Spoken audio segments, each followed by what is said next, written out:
D'accueillir maintenant pour cette prochaine conférence le professeur François Maréchal, qui est professeur d'ingénierie et des procédés et des systèmes énergétiques à l'EPFL.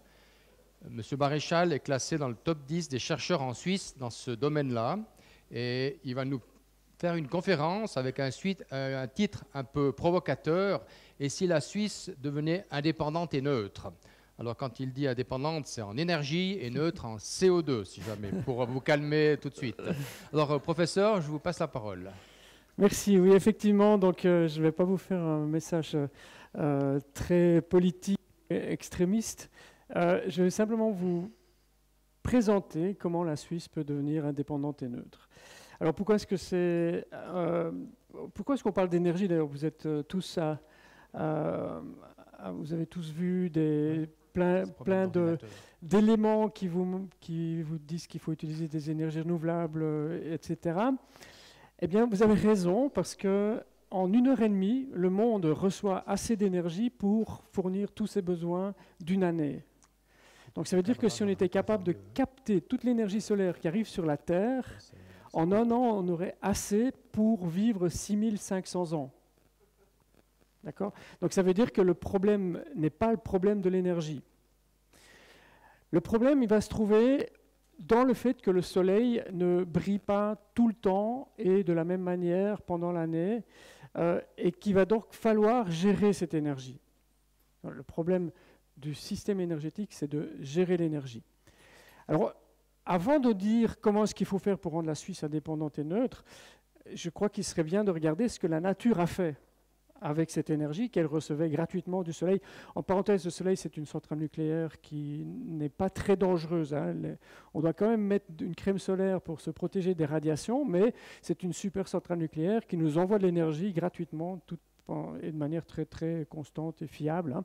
Donc, comment est-ce que la nature a résolu le problème de l'énergie? Bien, la nature, qu'est-ce qu'elle a fait? Elle a mis en place une technique qui est une technique chimique qui permet de convertir les photons qui arrivent sur la Terre en énergie stockée, c'est la nourriture.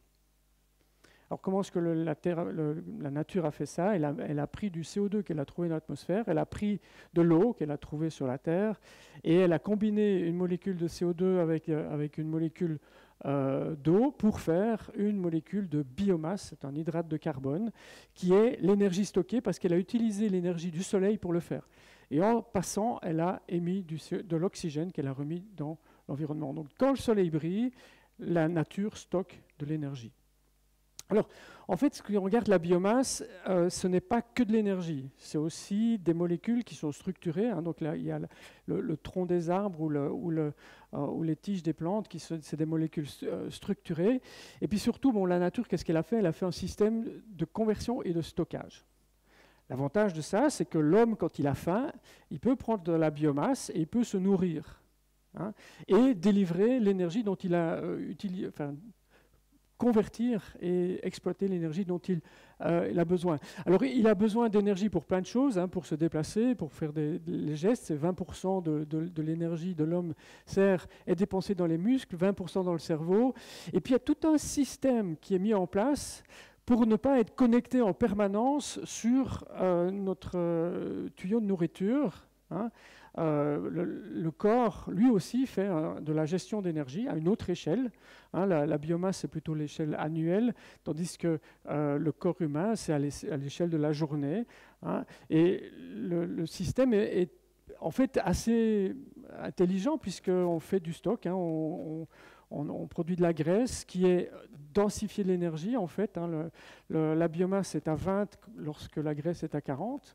Et de manière à pouvoir avoir besoin, quand on en a besoin, avec l'énergie et la puissance dont on a besoin. Donc la nature a fait ce système-là, avec un système intelligent de gestion de l'énergie, et puis en plus, elle a ajouté l'économie circulaire, parce que chaque fois qu'elle prend de l'énergie de la biomasse, hein, on respire, eh bien on va émettre du CO2, et on avait besoin de l'oxygène qui avait été rejeté dans l'atmosphère, donc on a fait un système circulaire où on a rejeté le CO2 et l'eau, en fait, pour après les rendre disponibles pour aller reprendre des photons qui viennent du soleil et puis faire un cycle qui est un cycle vertueux.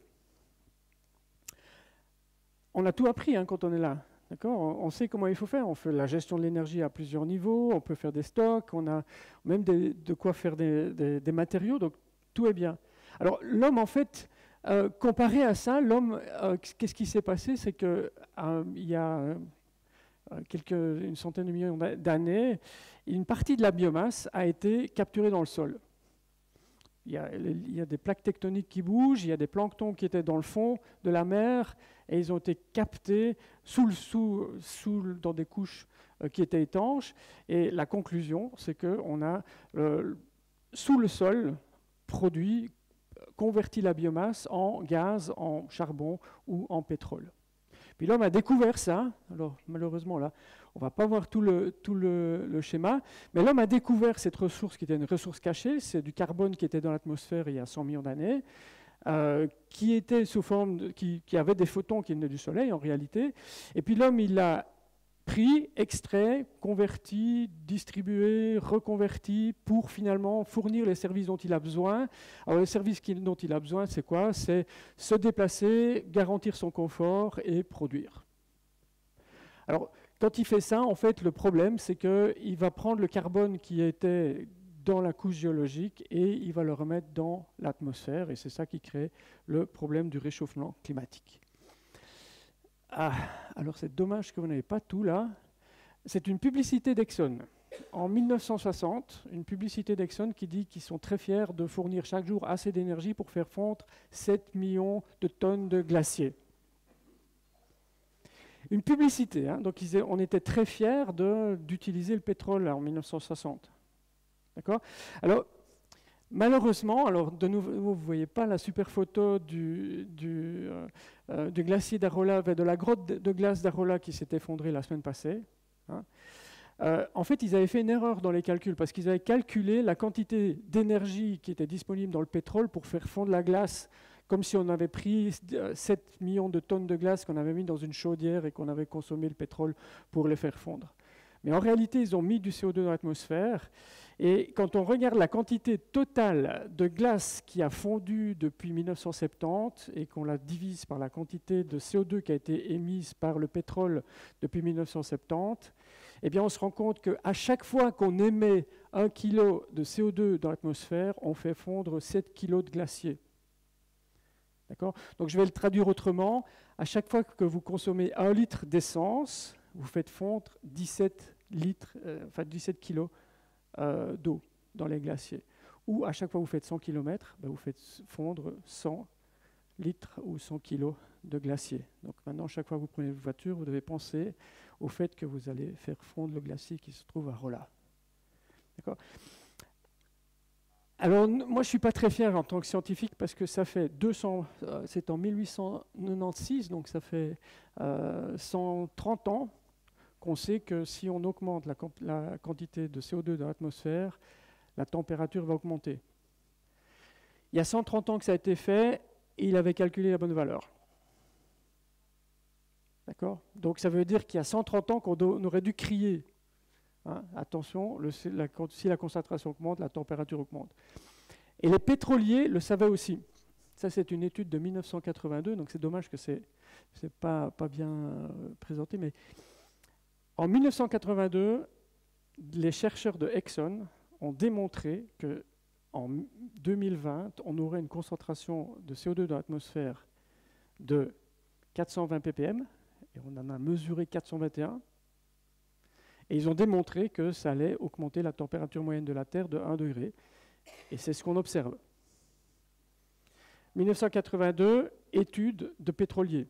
D'accord ? Donc ça veut dire que les ingénieurs savaient, il y a déjà 60 ans. 40 ans. D'accord ? Donc ça, c'est le défi, en fait, hein, c'est de se rendre compte qu'on est dans cette approche-là. Alors, de nouveau, c'est un peu dommage que vous ne voyez pas l'intégralité de la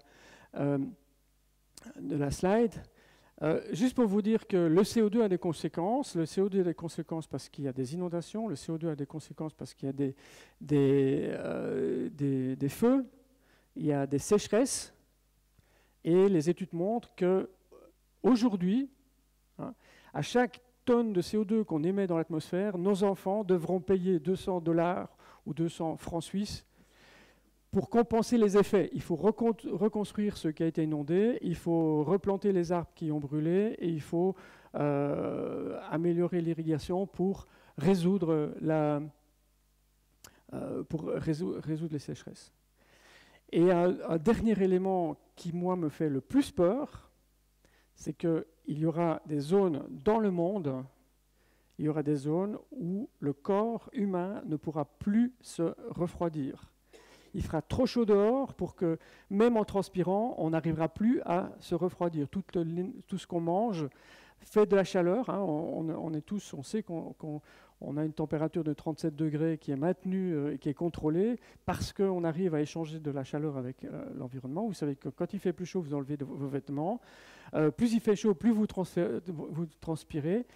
Il y aura des endroits dans le monde, au Pakistan, en Inde ou en Chine ou en Éthiopie ou au Soudan, où ce ne sera plus possible pour l'homme de se refroidir, pour l'homme et les animaux en réalité.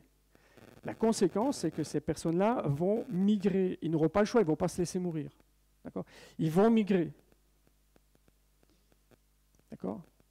Et puis, là c'est peut-être un message politique. Il y en a certains qui vont vouloir fermer leurs frontières. Mais ils n'auront pas le choix. Hein. Les animaux, ils ne vont pas suivre les règles. Les hommes, juste pour survivre, ne vont pas suivre les règles non plus. Donc ça, c'est un élément super important. L'autre élément qui est super important, c'est la vitesse à laquelle ça va. De 1850 à l'an 2000, on a émis 1000 gigatonnes de CO2 dans l'atmosphère. De l'an 2000 à l'an 2015, en 15 ans, on a émis 500 gigatonnes. Donc en 150 ans, on a fait 1000. En 15 ans, on a fait 500. Et si on veut se protéger de l'effet du réchauffement climatique et le limiter à 2 degrés, eh bien, on n'a plus le droit que d'en mettre 300 dans l'atmosphère. Donc c'est une urgence en plus de tous les risques. Hein. Alors pourquoi une Suisse indépendante et neutre maintenant ? Pourquoi attendez, je vais peut-être passer tout ceci parce que ça va être compliqué.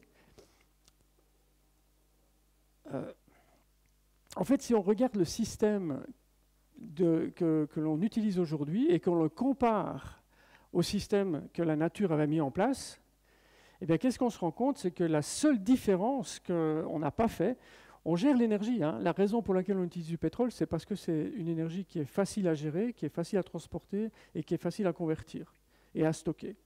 Donc ça, on le fait. On fait des matériaux avec le pétrole, hein, on fait le plastique, donc on fait les matériaux avec le pétrole. Donc toute cette partie-là, on a appris correctement de la nature. Où on s'est trompé, où est-ce qu'il manque quelque chose? Ben, c'est la circularité, parce qu'on utilise quelque chose qui est en dessous du sol, et on le remet dans l'atmosphère. C'est le seul morceau où on s'est trompé. Et il faut, à cause de ça, dire mais on va utiliser l'énergie qui nous arrive maintenant, et pas celle qui nous est arrivée il y a 300 millions d'années. Donc c'est ça le défi. Et puis maintenant, je voudrais bien vous montrer où on consomme l'énergie en Suisse. Alors, 50% de notre énergie est consommée pour se chauffer, principalement pour se chauffer dans les bâtiments. Alors maintenant, vous voyez ici, dommage que ce n'est pas la bonne taille, mais j'ai fait des carrés rouges et des carrés jaunes. Les carrés rouges, c'est le pétrole, les carrés jaunes, c'est l'électricité. D'accord?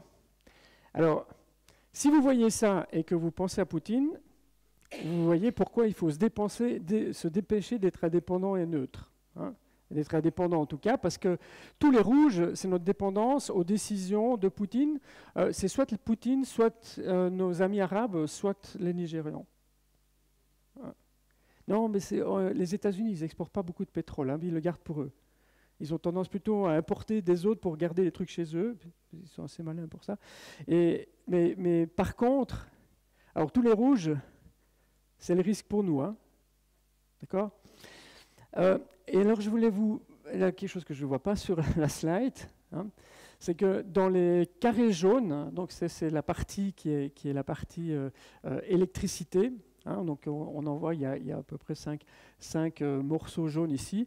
En fait, en Suisse, il y a en plus 4 morceaux jaunes, 2 qui sont les quantités d'électricité qu'on importe et 2 qui sont les quantités d'électricité qu'on exporte. Donc en Suisse, en fait, on exporte autant d'électricité qu'on en importe. hein, sur l'année. Pourquoi? Parce qu'on importe de l'électricité super bon marché quand les centrales nucléaires françaises fonctionnent, et surtout en hiver, et on exporte notre électricité quand les Français veulent de la puissance parce que leur centrale nucléaire ne fonctionne pas assez, et puis les Suisses ils disent ben moi je peux te la vendre, mais je te la revends plus cher que ce que je l'ai achetée. Alors, aujourd'hui on entend parler beaucoup de blackout, et c'est dommage qu'on ne voit pas cette slide-là, parce qu'en fait, le risque de blackout, il n'existe pas si on était basé sur nos ressources uniquement. Il existe parce qu'on veut faire du marché avec le reste de l'Europe. D'accord ? Aujourd'hui, toute la quantité d'eau qu'on veut garder dans nos barrages, parce que c'est le barrage qui fait office de batterie, toute la quantité d'eau que l'on veut garder dans nos qu'on obligerait nos barrages à garder, ne peut pas être vendue à un prix super élevé qui est le prix sur le marché aujourd'hui. Donc on ne peut pas faire du profit avec. Parce que demain, au mois de mars, eh bien, on aura besoin de cette électricité et il faut la laisser dans les barrages. D'accord ? Et donc c'est là où se trouve un des gros risques. Hein. Alors maintenant, quel est le problème si on veut se projeter dans l'avenir? Le premier problème, c'est que la population augmente. Le deuxième problème, c'est que les gens ont besoin ou estiment avoir besoin de plus de confort. Donc en général, les gens dans le parc bâti, par exemple, qui est 50% de notre problème, les gens vont être plus nombreux, donc il va falloir avoir plus de mètres carrés pour habiter tous ces gens, faire habiter tous ces gens. Et en plus, ils vont dire, au lieu d'avoir 40 mètres carrés, j'en veux 50. Hein. Et donc, la combinaison de ces deux phénomènes est à peine compensée par le fait qu'on va rénover les bâtiments et construire des nouveaux bâtiments super efficaces. Donc, au total, même si on améliore les bâtiments, on va plus ou moins arriver à 50-50 et on va être plus ou moins neutre dans la demande d'énergie pour chauffer les bâtiments. Donc maintenant, on va se poser la question de savoir comment est-ce qu'on fait. La première chose qu'on fait, on peut être plus sobre. Alors effectivement, si on baisse la température, à chaque degré qu'on baisse, en fait, on baisse de plus ou moins 10% la quantité d'énergie que l'on va consommer. Donc c'est bien, mettez des pulls et vous allez déjà vous protéger, surtout de la consommation de gaz, donc vous allez peut-être financer un petit peu moins la guerre de Poutine. Ça, c'est un message qui est clair et c'est un message de comportement. Hein. Donc après, vous devez déjà réfléchir chaque fois que vous prenez votre voiture parce que vous allez faire fondre les glaciers. Et puis d'autre part, chaque fois que vous allez, si vous arrivez à vivre avec un pull plutôt qu'un t-shirt à l'intérieur de votre maison, vous allez gagner, réduire votre consommation énergétique. Vous savez combien vous payez chaque mois pour vous chauffer avant Poutine ? Par 100 mètres carrés. 100 francs? Qui dit mieux? Oh, il y a des gens qui sont à zéro, là, c'était très fort. Voilà, la réponse est qu'en moyenne, c'est 170 francs par 100 mètres carrés.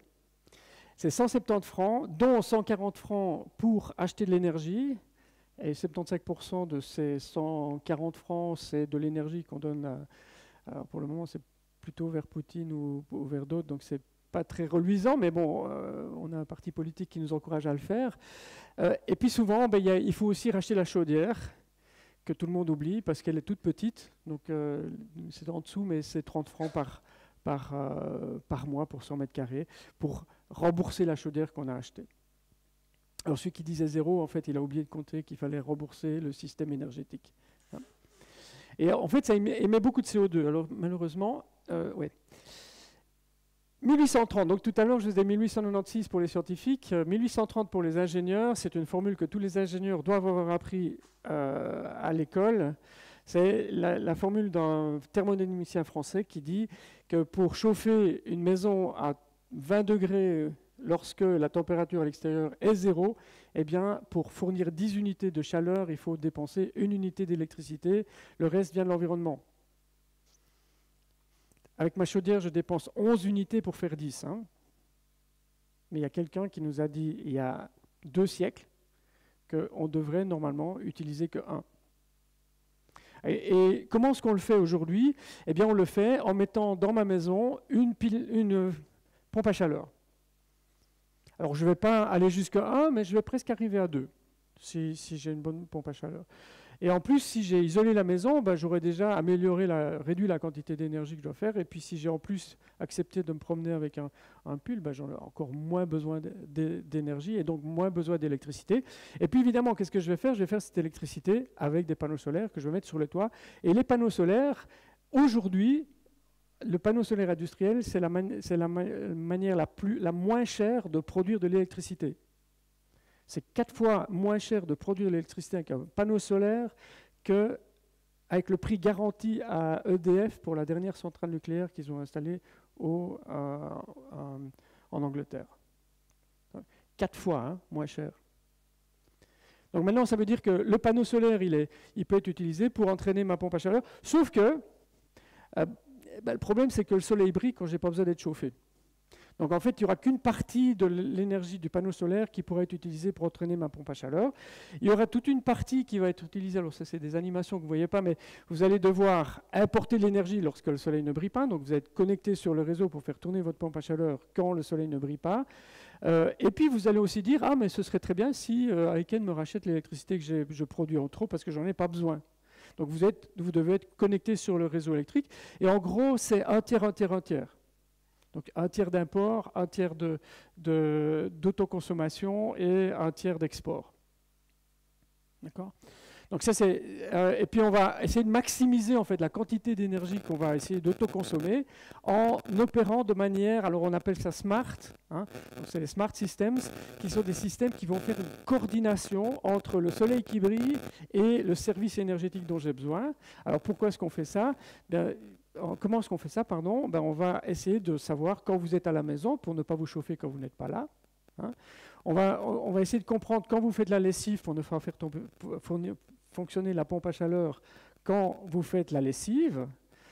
Et on va aussi essayer de savoir quand les nuages passent et quand le soleil brille pour fonctionner quand l'énergie tombe sur le toit. D'accord ? Et tout ça va être géré par l'intelligence artificielle. Google et Amazon sont déjà prêts pour vous vendre, vous savez, peut-être vous avez entendu parler du Nest, par exemple, qui est un thermostat, qui est super génial parce que c'est un bouton que vous avez au mur. Quand vous tournez vers la droite, eh bien, la température à l'intérieur de la maison augmente. Quand vous tournez vers la gauche, la température... c'est super génial, vous payez ça 500 francs pour avoir ce super truc-là.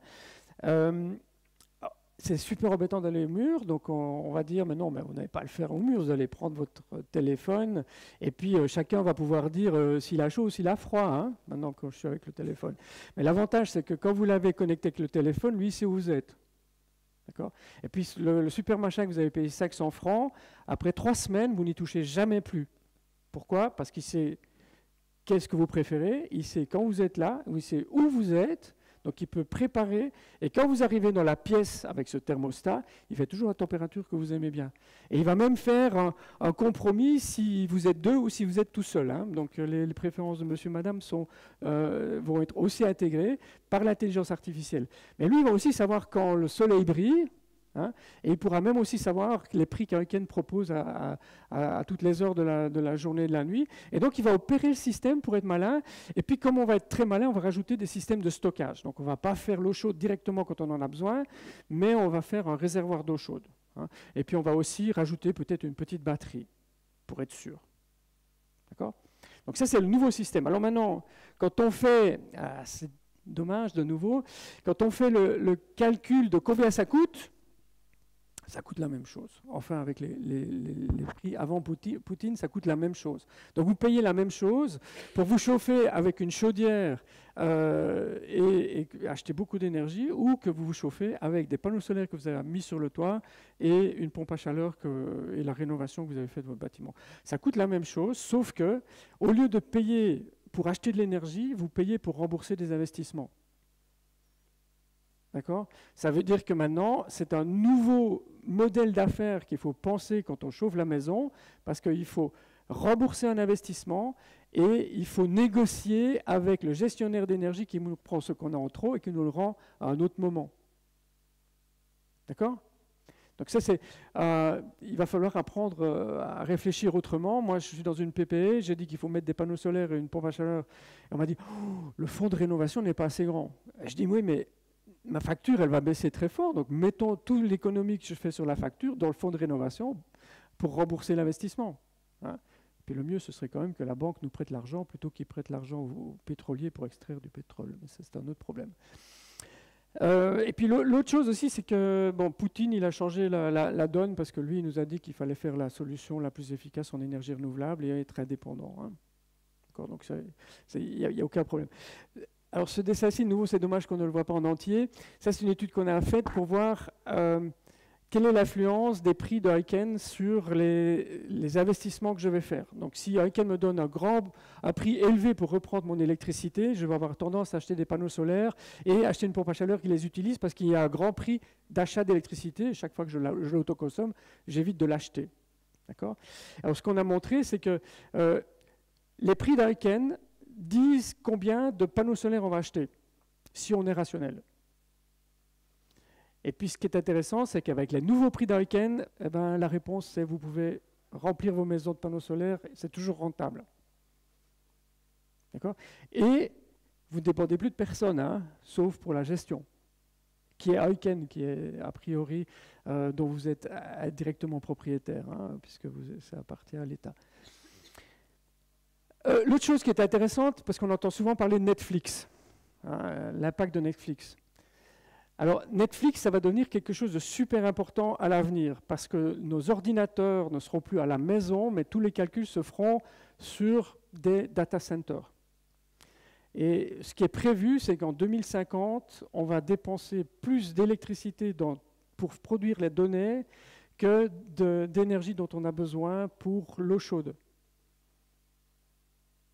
D'accord ? Ça veut dire que, qu'est-ce que ça veut dire ? Ça veut dire que si je suis capable de refroidir mes ordinateurs pour produire de l'eau chaude, eh bien, je n'ai plus besoin d'acheter l'énergie pour produire de l'eau chaude. D'accord ? Et c'est bon aussi bien en hiver qu'en été, donc ça marche parfaitement. Vous achetez un ordinateur, vous le mettez dans votre boiler, hein, et vous avez de quoi vous faire la douche. C'est magnifique. Non ?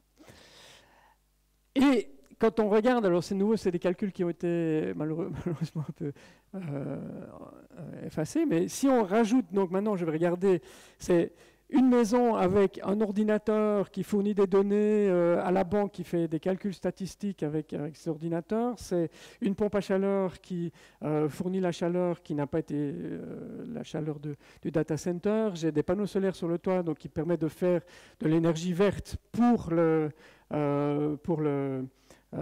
l'ordinateur et le chauffage, d'accord ? Et au total, ça coûte moins cher que si j'avais acheté un super data center à côté et chauffé ma maison. Donc ça coûte 15% de moins, et je n'ai même pas donné la valeur du Bitcoin que j'ai produit avec la quantité d'électricité que j'ai dépensée dans le serveur. D'accord ? Donc ici, qu'est-ce que je vous donne comme information ? C'est qu'il faut réfléchir système, il faut intégrer. Donc, il faut comprendre les besoins, il faut avoir activé les bons systèmes technologiques et il faut les faire fonctionner les uns avec les autres.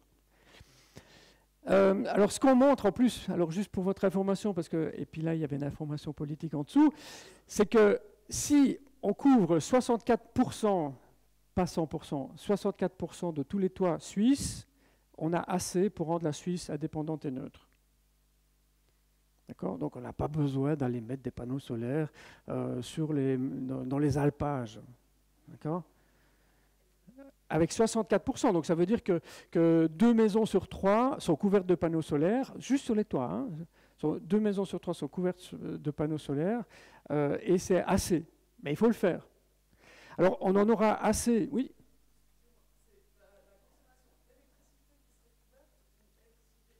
C'est le besoin énergétique de la Suisse. Donc c'est chauffage, mobilité et production, industrie. Donc c'est tout. Oui, avec tout le monde en voiture électrique. Alors, ce que vous avez sur votre toit, ça ne va pas suffire, d'accord, pour faire la voiture et le chauffage. Ça ne va pas suffire. Si vous faites le toit, la voiture et les data centers, ça ne va pas suffire. Mais j'ai mis que des panneaux solaires jusqu'à présent sur le toit. J'ai encore tous les barrages qui sont disponibles et j'ai des éoliennes. D'accord ? Mais ça, la Suisse, elle peut être indépendante et neutre de cette manière. Une autre chose qui est intéressante, c'est que la plupart des gens, quand je mange, en fait, je fais du déchet, qui est de la biomasse et qui est encore de l'énergie. D'accord ? Quand on produit de la nourriture, on fait des déchets. Et il n'y a pas la totalité qui finit sous forme dans nos assiettes. Hein. Il y a des déchets organiques. On peut convertir l'énergie qui est dans les déchets organiques en énergie distribuée, celle que vous avez dans le tuyau de gaz naturel. Donc maintenant, qu'est-ce que je fais quand je regarde ça? Je me rends compte que la formule de la biomasse, c'est CH2O, en gros. Hein. Et il y a un O qui m'embête parce qu'il doit sortir, et il va sortir sous forme de CO2. C'est un CO2 organique, puisqu'il vient de la biomasse, mais c'est un CO2. Mais l'autre partie, elle peut être convertie en énergie qui peut être après utilisée pour produire l'électricité dont j'ai besoin lorsque le soleil ne brille pas, parce que j'avais le problème de quand le soleil ne brille pas, j'ai besoin d'électricité quand même. Et là, on va le faire avec un système de cogénération, c'est-à-dire que le système il va à la fois produire de l'électricité et produire de la chaleur, et on va les mettre dans les bonnes maisons pour chauffer ces maisons-là en produisant l'électricité que les autres ont besoin. Et donc, ça veut dire qu'il faut qu'on s'organise. Hein. Donc, on va regarder un quartier plutôt qu'un seul bâtiment. Et puis ça, c'est ce qu'on connaît bien, c'est la biométhanisation à la steppe, hein, c'est la conversion de l'énergie qui était dans la nourriture qu'on n'a pas utilisée nous.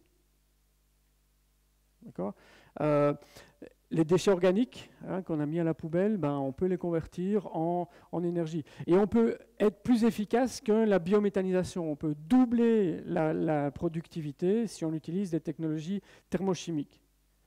Plus denses, mais plus coûteuses. L'autre dimension, en fait, oui, alors ce que vous voyez là, c'est que vous avez du CO2. Qui est du CO2 qu'on a dû séparer pour pouvoir mettre le gaz sur le réseau. C'est plus ou moins 1 pour 1. Qu'est-ce qu'on fait quand on a du CO2 et qu'on a l'électricité en trop? On fait comme la nature. On prend du CO2, on prend de l'eau, on prend de l'énergie du soleil et on fait de l'énergie stockée, on peut faire du méthane. Et donc qu'est-ce qu'on va faire en réalité? C'est qu'on va combiner la partie où je faisais de conversion de la biomasse en méthane avec la conversion de l'excès d'électricité en un supplément de méthane. Puis vous voyez que j'envoie tout ça sur le réseau gaz, qui est un réseau qu'on a déjà payé, qui est déjà là et qu'on peut utiliser. Hein. Donc on n'a pas besoin de réinventer la roue. On a quelque chose qui nous amène le gaz à l'endroit où on en a besoin, quand on en a besoin. Donc on a fait une gestion de l'énergie maintenant, en plus de l'utilisation d'énergie renouvelable. Alors je vais juste vous dire qu'effectivement, en Suisse, le slide était de nouveau coupé, mais en Suisse, on a assez de biomasse, déchets, donc ce n'est pas de la biomasse qu'on fait grandir pour avoir de l'énergie, mais de biomasse déchets, donc c'est le déchet des bois, le déchet de toutes nos activités, de toutes les activités agricoles. On a assez de biomasse pour produire une quantité de gaz naturel qui est supérieure à la quantité qui est distribuée aujourd'hui. Conclusion, on a tout ce qu'il faut, on a même des tuyaux qui sont trop grands. Donc, c'est plus un problème. Mais maintenant, évidemment, je vais avancer plus vite, mais on va devoir avoir un système qui est juste un peu plus efficace à l'intérieur de la maison, parce que la chaudière qu'on aura dans la maison, ce sera, dans certains cas, la combinaison d'une pile à combustible qui va prendre le gaz pour faire de l'électricité, pour entraîner la pompe à chaleur, et des panneaux solaires qui vont faire l'électricité quand le soleil brille. Hein. Et puis, d'autre part, il faudra que Heuken nous reprenne nos déchets et nos excès d'électricité pour refaire du gaz et notamment gérer le stock de l'hiver à l'été. Donc, ça veut dire qu'il faut qu'on réfléchisse système maintenant. Donc, ce n'est pas seulement moi dans ma maison, mais c'est le quartier qui doit effectivement gérer, collecter son eau, collecter ses déchets, gérer ses déchets, recevoir le gaz, utiliser les ressources locales. Hein.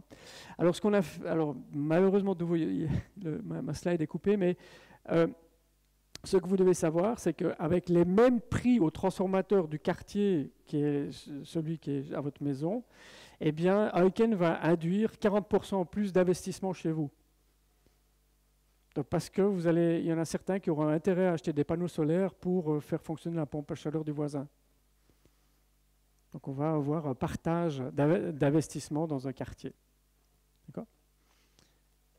Ça, c'est aussi super important. Ça veut dire qu'il faut qu'on s'organise. Donc, ce n'est pas seulement moi, mais il faut vraiment si on peut s'organiser, c'est encore mieux. Alors, quand on doit partager, alors ça, c'est une technologie qu'on a développée à l'EPFL. Quand on doit partager, vous avez vu que j'ai été chercher parfois de la chaleur dans l'environnement. Hein, et j'ai parfois utilisé le data center, la chaleur du data center pour chauffer, produire mon eau chaude. Évidemment, la banque, elle n'était pas très contente d'avoir son ordinateur dans notre maison. Donc le mieux, ce serait peut-être d'avoir un gros data center et d'avoir quelqu'un qui prend la chaleur et qui l'amène dans les bâtiments. Et pour ça, nous, on a développé une technologie qui utilise le CO2 comme fluide de transfert de chaleur pour chauffer et refroidir la ville. D'accord ? Et il coûte à peu près 4 fois moins cher que si j'utilise de l'eau. Et il permet d'intégrer tous les bâtiments qui ont de l'énergie solaire sur les toits et ça me permet aussi de récupérer toute la chaleur résiduelle que je trouve partout. Je peux refroidir l'eau qui quitte la steppe, je peux refroidir l'industrie, je peux même produire avec l'industrie de l'électricité et puis refroidir pour chauffer la ville. Qu'est-ce que ça veut dire ? Ça veut dire que grâce à ça, la ville devient le moyen de refroidir toutes les opérations qui gèrent l'énergie ou qui convertissent l'énergie. Alors ça devient super intéressant parce que... Alors, je vais passer ça pour aller plus vite quand même, pour ne pas vous embêter trop, parce que c'est qu'une fois qu'on a compris... une fois qu'on a compris comment ça marche, en fait, on a fait le calcul sur le centre de Genève, on a pris le centre de Genève, on a calculé avec ce nouveau système combien d'énergie il fallait pour fournir l'énergie nécessaire pour tous les banques, les bureaux, les habitations du centre de Genève. On a montré qu'on pouvait chauffer et refroidir le centre de Genève avec 16% de l'énergie qui était consommée aujourd'hui. D'accord ? Donc j'ai fait une économie d'énergie de 85%. D'accord ? Alors évidemment, on nous a dit « Ouh, ça va coûter tellement cher que ça ne va pas marcher ». Donc on a fait le calcul avec les prix du service industriel de Genève, à combien ils vendent le chaud, à combien ils vendent le froid, puisque c'est des gens qui vendent du chaud et du froid. On a pris leurs chiffres et... En 6 ans, on a remboursé l'investissement. On a remboursé l'investissement en 6 ans pour une infrastructure qui sera là pendant 60 ans.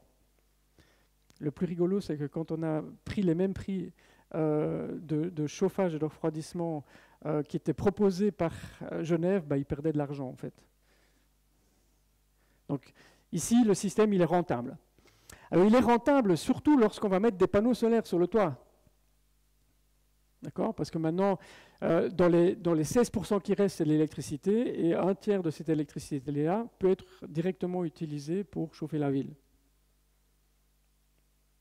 D'accord ? Donc maintenant, je commence à devenir... Donc, il me reste 12 hein, à gérer.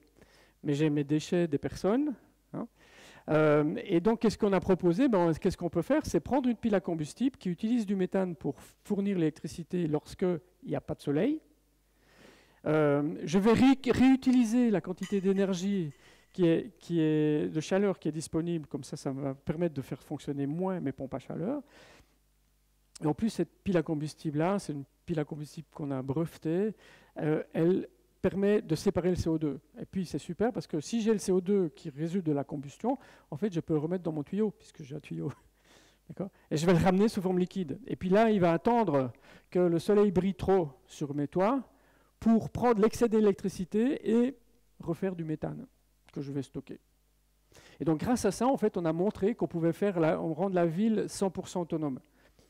Pour autant que la ville ne soit pas trop haute, hein, parce qu'il faut quand même des panneaux solaires, tant que la ville est inférieure à 4 étages hein, en moyenne, eh bien on a assez d'énergie sur les toits pour rendre la ville autonome en énergie. Avec sa gestion, hein, donc j'ai plus d'import, j'ai plus d'export. Tout est géré là. Et j'ai une intégration. En plus de la gestion de l'énergie, j'ai la gestion des déchets qui est intégrée. Puis là, vous voyez que j'ai rajouté l'usine là. Donc j'ai ajouté 2 usines en fait. Une usine qui fait la gestion de l'énergie et une usine qui fait qui est l'activité industrielle que je vais bien sûr refroidir avec mon système de chauffage urbain. Donc maintenant, j'ai un système qui est complètement intégré. hein, qui a mis dans le sol des tuyaux. Alors on en a rajouté 2 qui sont des tuyaux de chauffage urbain, hein, chauffage et refroidissement urbain. Tous les autres tuyaux existent déjà, hein, donc on va surtout mieux les utiliser. Avec de nouvelles technologies qui sont décentralisées parce que ça se passe dans tous les bâtiments. Hein. Donc ce n'est pas un mastodonte qui s'occupe de la gestion de l'énergie qui vous envoie à vous, chers petits clients bien gentils. Ici, il y a une production chez chacune des personnes connectées. Il faut 25 mètres carrés de PV par personne pour rendre la ville autonome. Alors dans l'industrie, on va essayer d'utiliser l'énergie qui reste de l'industrie. Donc ça, c'est ce que vous allez certainement présenter avec Novelis, parce qu'on a un projet avec Novelis pour réduire les consommations énergétiques d'abord de Novelis, et puis après, voir si on peut, avec ce qui reste, chauffer la ville de Sierre. Hein. Et donc ça, c'est toute une démarche. Mais il y a plein de choses à faire. Hein, donc il faut bien regarder, où on consomme l'énergie, pourquoi on la consomme, comment est-ce qu'on la consomme, est-ce qu'on ne peut pas la consommer mieux, est-ce qu'on peut la récupérer à l'interne ou pas, est-ce qu'on peut mettre des technologies qui permettent de mieux l'utiliser, et puis comment est-ce que je la connecte au réseau électrique. Hein, parce qu'il y a des moments où on a peut-être intérêt à consommer de l'électricité quand il y en a trop, hein, quand le soleil brille partout, on en a trop. Hein. Et par contre, il y a d'autres moments où il vaudrait mieux ne pas l'utiliser, hein, en hiver, et puis c'est pour ça qu'on parle de blackout. En hiver, il faudrait peut-être essayer d'utiliser une source alternative. Donc il va falloir mettre en place un système intelligent de gestion de la fourniture d'énergie et de la fourniture du refroidissement, parce que je vais l'utiliser pour chauffer la ville. Alors ça me donne une capacité en fait de décision. Alors je vais accélérer quand même parce que ça introduit en fait une autre dimension qui est la dimension de l'économie circulaire. Pourquoi? Alors je vous donne un exemple et puis je vous montrerai un deuxième après. Le premier exemple, c'est si j'utilise du bois, la première chose que je vais faire avec du bois, c'est des madriers pour la construction. C'est du stockage de carbone biogénique, donc c'est négatif en émissions de CO2. Ensuite, une fois que j'aurai fait ça, le reste, je vais transformer en meubles. Après, je vais probablement faire des produits chimiques et du papier. Et avec le reste, je vais faire de l'énergie. Et le sous-produit de la production, ce sera du CO2. Et puis, je vais utiliser l'énergie qui est en trop sur cette conversion-là pour fournir les besoins de l'industrie. Et s'il me reste de la chaleur, j'ai un truc qui me permet de l'amener dans la ville. Donc, je serai très content. Et puis, alors, il y a quelque chose qui va se passer là, c'est que maintenant, mon système là, qui fournit de la chaleur à l'industrie, qui utilise une ressource renouvelable, va aussi être utilisé pour gérer les ressources renouvelables qui ont trop d'énergie, hein, donc, et faire plus de gaz qui va être distribué. Et puis, comme je peux capturer le CO2, surtout dans l'industrie, eh bien, je vais voir que le CO2 peut revenir dans mon cycle aussi. Et je peux le ramener à mon système de conversion. Donc maintenant, j'ai introduit la notion de circularité. Alors, le CO2 peut revenir de différentes manières. En réalité, ici, je ne vous ai pas montré le fait qu'on peut recycler les plastiques aussi. Hein.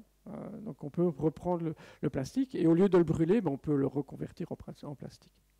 Alors, je vais terminer parce que là, maintenant, je vais quand même vous donner une histoire. Une étude qu'on a faite avec Peugeot Citroën. Donc là, un de mes doctorants une doctorante était ingénieure chez Peugeot. Elle travaillait sur le design des véhicules Peugeot. On a designé une Peugeot 308 qui consommait 1 litre au 100, qui avait 75 kg de batterie. Au total, c'est même moi, c'est 30 non. Au total, il y avait une centaine de kilos d'éléments électriques à comparer avec une demi-tonne de la Tesla. Et qui utilisait du biogaz. Et entre-temps, on a même breveté un système qui permettait de ramener le CO2 qui était émis à la station d'essence. Et puis le truc, c'est qu'on avait au milieu de ça une centrale électrique qui produisait de l'électricité pour entraîner le moteur électrique qui était utilisé dans la voiture, et que cette voiture-là, elle est 92% du temps dans un garage ou sur un parking. Donc maintenant, je peux utiliser ma voiture comme une centrale électrique pour satisfaire les besoins de la ville s'il y a des variations nécessaires. D'accord ? Donc j'ai posé la question à Peugeot, pourquoi est-ce que vous ne l'avez pas fait ? Et la réponse, c'est le jour où tu me vends la pile à combustible, je le fais. Alors, bonne nouvelle, On vient de signer un projet à Energypolis avec une grosse boîte coréenne pour faire le design des piles à combustible, notamment, enfin pas seulement pour la mobilité, mais on va avoir un centre de recherche qui va être consacré sur les piles à combustible pour la fabrication des piles à combustible et optimiser les processus, avec objectif évidemment de remplacer les moteurs et puis d'aller vers des systèmes comme ça. On a aussi, dans la recherche, on a aussi fait un truc intéressant, c'est qu'on a aussi développé un système qui permet de capter le CO2 qui sort du tuyau d'échappement des camions. Donc, vous savez, le camion, quand il fonctionne, il émet du CO2, on va aller mettre une boîte à la sortie sur le pot d'échappement pour capter le CO2 et le ramener à la station d'essence sous forme liquide. Une entreprise qui s'appelle Captis, vous pouvez aller voir parce qu'ils sont en train de faire une levée de fonds pour un marché qui est de 300 millions de camions dans le monde. Donc il y a un certain potentiel. Voilà, alors maintenant, ma conclusion, c'est qu'on a besoin d'avoir une approche système. On est obligé de regarder l'ensemble des besoins et de réfléchir systémique. Mais ce que nous, on peut montrer, c'est qu'effectivement, la Suisse peut être indépendante et neutre. Il faut faire des investissements en technologie et en infrastructure. Alors maintenant, vous ne l'avez pas vu apparaître, mais il faut évidemment acheter des ressources renouvelables, de l'hydro, de l'éolien et du photovoltaïque sur les toits. Je vous ai montré où ils étaient. Il faut évidemment réduire les besoins, tant au niveau de l'industrie qu'au niveau du parc bâti et du transport. Et puis, il va falloir aussi valoriser la biomasse, puisque c'est un déchet qui est là, qui est disponible, et dont on serait bien mal emprunté de ne pas les utiliser. Et puis, il va falloir stocker l'énergie, parce que l'énergie, finalement, la raison pour laquelle on aime bien le pétrole, c'est parce que c'est stockable, facile à distribuer et facile à convertir. Mais effectivement, la Suisse peut être indépendante et neutre. Elle va devoir séquestrer du CO2. Alors, je vais terminer par des remerciements. Les remerciements vont aller d'abord au soleil. C'est lui qui nous fournit l'énergie dont on a besoin, et on en a bien assez. À la nature, parce qu'elle nous a expliqué comment il fallait faire pour s'occuper de l'efficacité et la gestion de l'énergie. À la thermodynamique, parce qu'il faut réfléchir efficacité. À la recherche, parce que nous, on développe les technologies qui pourront après être produites par l'industrie. Donc ça, ce sera l'étape suivante. Il faut avoir des ingénieurs qui sont capables de dire ce qu'il faut mettre à quel endroit et comment est-ce qu'il faut les connecter avec la prévision de comment ça va se passer dans le futur et comment ce sera opéré. L'industrie qui va fournir les technologies. Et puis après, on a besoin de vous, tout le monde. On a besoin de gens formés à tous les niveaux et c'est de nouveaux métiers. Le ramoneur devra apprendre à nettoyer des panneaux solaires. Mais ce n'est pas une blague. Donc, on ne va plus brûler, mais on aura besoin de nettoyer les panneaux solaires. Donc, ça va être important. Et puis, ça va aller dans tous les niveaux, de l'ingénieur au banquier. Le banquier étant le plus difficile à éduquer, je crois. Et puis, il faut aussi dire merci aux autorités parce qu'elles ont deux responsabilités. C'est de mettre en place l'infrastructure qui est nécessaire pour former les gens. Et puis, c'est eux aussi qui mettent l'infrastructure du système énergétique en place. Et puis, la finance. Et puis, surtout vous. Alors, Mert, il n'est pas là, mais c'est vous parce que la première chose qu'il faut faire, c'est réfléchir à nos besoins et à être sobre dans nos besoins et de définir où est-ce que c'est le mieux, de quoi on a vraiment besoin pour vivre et réfléchir quand on prend sa voiture, si on ne pouvait pas le faire en vélo ou on ne pouvait pas le faire à pied. Voilà, c'est ma conclusion. Et puis, je suis évidemment à disposition pour répondre à vos questions. Et désolé pour les slides. Alors, on dit qu'une photo vaut mieux que 1000 mots. Alors, malheureusement, heureusement qu'on avait les 1000 mots parce que nos photos n'étaient pas terribles. Alors, je vous prie de m'excuser. Ce sont les aléas de l'informatique. Ouais. Donc, on avait un décalage sur les slides. Aussi, mes excuses, professeur. On pourra avoir la présentation éventuellement. Oui, oui. Puis si vous êtes intéressé, en fait, vous pouvez la voir sur YouTube. Il y a une présentation sur vous tapez mon nom TEDx et puis mon nom. Et puis vous allez le trouver sur le site Energia, on aura de toute façon toutes les présentations et les conférences. Voilà, Quand je vois ça, je me dis, mais les anciens se rappellent d'une série TV où l'inspecteur, quand il avait trouvé, il disait, mais bon Dieu, mais c'est bien sûr. Ben là, il me semble que bon Dieu, mais c'est bien sûr, mais pour l'instant, enfin, il me semble qu'on a trouvé l'œuf de Colomb, mais voilà, ça paraît trop facile, quoi. Hein. En fait donc les technologies sont là, mais on a du mal à les agencer les unes avec les autres. Si on entend aujourd'hui hein, tout le bruit qu'on fait autour de l'énergie, ce que vous voyez, c'est qu'il y a plein de gens qui proposent une solution. Hein. Il faut réduire la température de confort. Il y a un autre qui dit qu'il faut arrêter les remontées mécaniques. Bon, en parenthèse, hein, les remontées mécaniques, c'est 1% de la consommation électrique du mois de mars. Donc, je ne crois pas que c'est là qu'il faut agir d'abord. Il y a certainement d'autres endroits où on peut agir. Hein. Mais par contre, on en a fait une super news à la RTS. Hein. Donc, en fait, le problème, c'est qu'il faut réfléchir système. Alors, je vais quand même faire un message important par rapport aux économies d'énergie. Toute unité d'électricité que vous économisez aujourd'hui reste dans le barrage pour le mois de mars. Hein. Et c'est ça qui est important, c'est qu'il faut agir aujourd'hui pour le mois de mars. Et pas attendre qu'on soit au mois de mars. On va ouvrir le cycle des questions, parce qu'il y en aura sûrement plusieurs. Moi, j'en ai une. Donc, dans votre présentation, vous avez montré qu'avec le panneau solaire, on pouvait faire, enfin, avec le panneau photovoltaïque, on pouvait faire de la biomasse, entre autres. Et puis, j'ai vu dans un slide, vous parliez de H2, hydrogène. Mais par contre, vous n'en avez pas beaucoup parlé de l'hydrogène. Oui. En fait, l'hydrogène, il est caché dans mon analyse, parce que l'hydrogène, il est super difficile à stocker. Et la raison pour laquelle on va faire de l'hydrogène, c'est parce qu'on veut stocker de l'énergie. Et en fait, l'hydrogène, c'est une toute petite molécule qui prend beaucoup de place. Elle est très dense en énergie, mais elle prend beaucoup de place. Donc, quand vous voulez, si vous voulez par exemple mettre un réservoir d'hydrogène dans une voiture, 95% du poids du réservoir, c'est pas de l'hydrogène. D'accord ? Donc ça veut dire qu'il y a d'autres moyens en fait de stocker l'électricité, parce que l'objectif c'est de stocker l'électricité qu'on a en trop. Et en fait on a trois choix. C'est soit on fait la manière inefficace d'essayer de comprimer l'hydrogène ou le refroidir, mais c'est très froid hein, pour le liquéfier, ou bien alors on utilise des molécules ou des atomes pour le stocker. Et dans mon cas, ce que j'ai fait, c'est que j'ai utilisé le carbone qui est pris dans l'atmosphère par la photosynthèse pour stocker c'est de l'hydrogène, hein, je passe par l'hydrogène pour finalement faire du méthane. Et donc c'est l'atome de carbone qui stocke l'énergie électrique en excès en fait. Il y a une alternative, c'est d'utiliser l'azote, puisque de l'azote, il y en a plein tout autour de nous. Et à ce moment-là, on va faire de l'ammoniac, et on va stocker de l'ammoniac.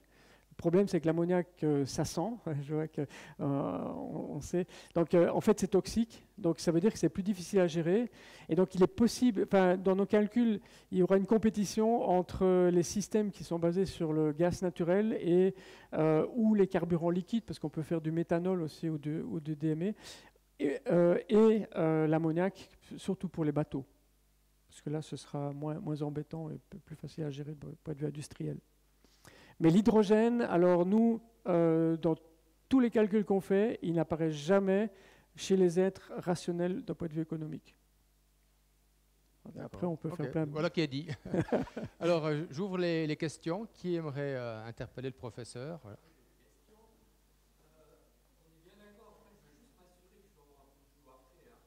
Voilà, parce qu'après, il faut rester. Il y a une conférence sur que peut faire l'industrie. 1, 2, 1, 2, voilà, c'est bon.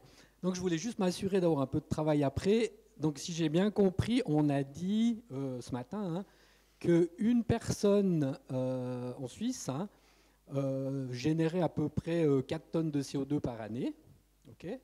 Et puis, on a dit, mais par contre, ce qu'elle consomme à l'extérieur en achetant des biens en Chine, pour ne pas citer, on en arriverait à 13 tonnes. Juste. Okay, juste. Ouais. Donc on est bien d'accord que ce dont vous parlez, en gros, c'est de d'éviter ces 4 tonnes-là. Non, je regarde l'ensemble. Jusqu'où est la limite? Parce qu'il y a une première problématique, c'est la circularité.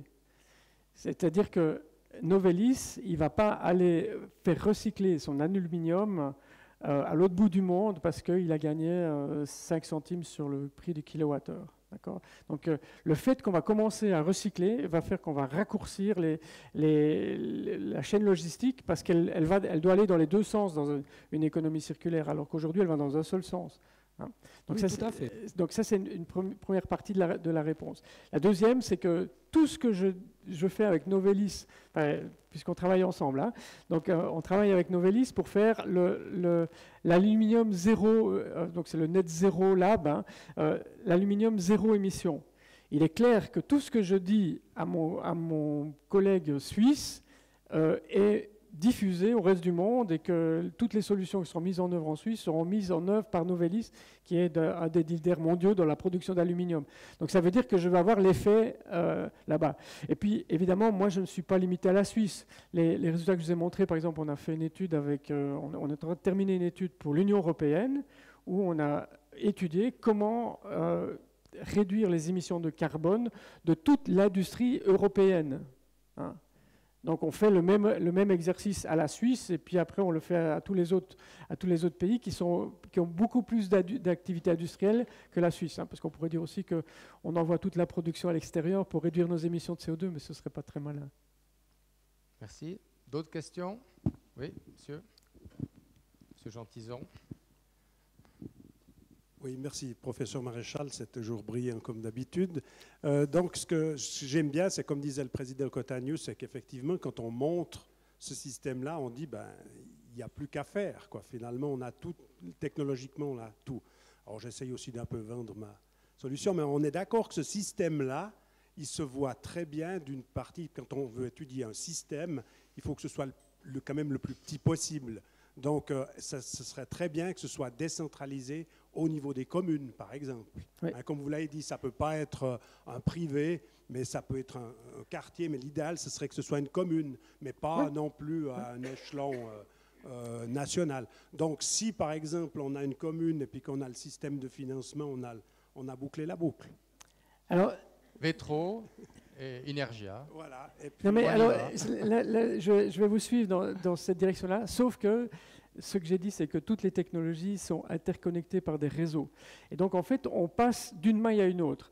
Par contre, ce qu'on voit aujourd'hui, la manière dont c'est écrit aujourd'hui, c'est des gros barrages et des grosses centrales nucléaires ou des grosses centrales à charbon vers des gentils clients. Et les gentils clients, donc, ils payent ce qu'on leur dit qu'ils doivent payer parce qu'ils n'ont pas le choix. Alors, ce que je défends comme solution, c'est quelque chose qui est tout à fait différent. C'est que le gentil client, il investit pour mettre des trucs sur son toit, et il devrait même avoir des coopératives de locataires qui achètent des panneaux solaires sur les maisons dont les propriétaires ne veulent pas faire les investissements. Mais il faut qu'on aille dans cette direction-là parce que c'est petite taille. Par contre, ce que j'ai dit, c'est que quand on change d'échelle, eh bien, on voit qu'on communautarise des investissements.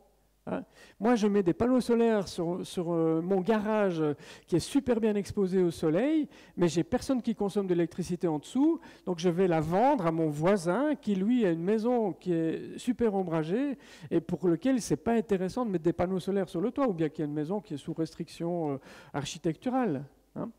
Donc il faut avoir cette vision globale, mais n'empêche que je serai quand même connecté sur le réseau supérieur, où finalement, je fais le signe parce qu'il y a quelqu'un d'Aiken là derrière, où Aiken va dire, moi je m'occupe de gérer votre énergie et vous allez me payer pour la gestion de l'énergie et pas pour l'énergie. Puis c'est là où c'est la clé. Absolument. Donc on est bien d'accord, c'est au niveau des communes que ça peut se faire, effectivement. Et puis, il y a aussi une importance peut-être capitale à avoir. Il faut quand même qu'on ait la possibilité d'avoir le timbre local. C'est-à-dire, ça a été dit ce matin, c'est clair qu'il faudrait pouvoir utiliser. Il faut avoir ça. Et une chose dont je n'ai pas parlé, c'est que quand on va décider de ces systèmes-là, en fait, jusque l'année passée, il n'y a jamais personne qui a remis en cause mes super formules de combien ça coûte. Et en fait, quand je fais le calcul de combien coûte le système, je dis, je mets une certaine quantité d'argent en investissement et je fais l'hypothèse que pendant 25 ans, je vais avoir le même prix de l'énergie. Donc, ma pompe à chaleur, elle va avoir pendant 25 ans le même prix de l'énergie. Ça veut dire que tous les calculs que j'ai faits l'année passée, ils sont morts. Parce que maintenant, on se rend compte qu'on ne pouvait pas prévoir que l'énergie allait varier. Donc, il faut réfléchir autrement. L'autre chose auquel il faut réfléchir, c'est il faut mettre ce qu'on appelle des métriques de durabilité en français, hein, parce que quand je prends une décision aujourd'hui, j'ai un impact sur la durée de vie des équipements que j'investis. Alors maintenant, regardez la durée de vie des équipements que j'achète aujourd'hui. Hein, on va dire qu'on est en 2025, 25 ans de durée de vie. Le système énergétique officiellement sera à 0 émission dans 25 ans. Ça veut dire qu'on aura vu passer l'évolution et chaque technologie que j'investis aujourd'hui a vu passer l'évolution. Hein. Et en plus, on doit se rendre compte qu'on va devoir payer pour tout ce qu'on a fait dans le passé. Les émissions de CO2, elles ont été faites. La glace a fondu, elle ne va pas revenir parce que j'arrête mon moteur. Hein. Les inondations qui ont eu lieu en Allemagne et en Belgique l'année passée ont induit des gros investissements. Et qui est-ce qui paye? C'est vous et moi, hein, en réalité. Et malheureusement, ce sera nos enfants. Donc ça, c'est aussi une dimension importante. Donc il faut mettre cette dimension dans l'équation à l'avenir pour au moins être honnête avec les futures générations. Voilà, question suivante. Donc vous l'avez compris. Oui, ben, monsieur. Bonjour, merci beaucoup pour cette présentation pleine d'espoir. Maintenant, le système circulaire marcherait uniquement une fois que la boucle est bouclée, ou bien il y aurait possibilité de faire un étapage, sachant qu'on doit atteindre les objectifs en 2050 et qu'il y a des tilting points, des points de bascule à ne pas dépasser. Quel serait, selon vous, votre plan ou votre hiérarchisation des diverses mesures ou technologies à implémenter? Alors, je vais décevoir en disant je n'ai pas que un. D'accord. Mais par contre, tous les gens qui sont dans l'industrie vont dire « Ah, c'est super, il n'y a pas qu'une solution ». Donc, effectivement, ce que j'ai présenté là, il y a plein de solutions, il n'y en a pas qu'une seule. D'abord, ça c'est une première chose. La deuxième, c'est que quand on va planifier, on fait la transition énergétique. Hein, on ne met pas une bombe dans le système et puis on refait un nouveau. Hein, on fait une transition énergétique. Alors, qu'est-ce que ça veut dire? Enfin, nous, dans nos calculs, qu'est-ce qu'on fait? C'est qu'on fait des plans de conversion en regardant quel est l'état, l'âge de chacun des équipements qui existent pour savoir quand on doit replacer quoi et quand on doit être prêt avec les nouvelles technologies. Ce qui est important aujourd'hui, par exemple, c'est qu'il ne faut pas remplacer une chaudière par une chaudière parce qu'on sait que dans 25 ans, il ne peut plus avoir de chaudière. Donc, mais par contre, il faut peut-être dire, OK, la voiture hybride peut être tolérée parce qu'elle a 7 à 8 ans de durée de vie, et peut-être pour simplement faire baisser les émissions, c'est quand même une bonne solution avant que les gens décident d'acheter des voitures électriques. Et puis, bon, je dis, comme il y a plusieurs solutions, il y a plusieurs scénarios, nous, ce qu'on voit, c'est que on peut faire des grosses différences d'intégrale d'émissions de CO2 suivant les scénarios qu'on active, en fait. Donc, vous l'avez compris, le professeur Maréchal travaille en collaboration avec Novelis pour des projets de leur usine.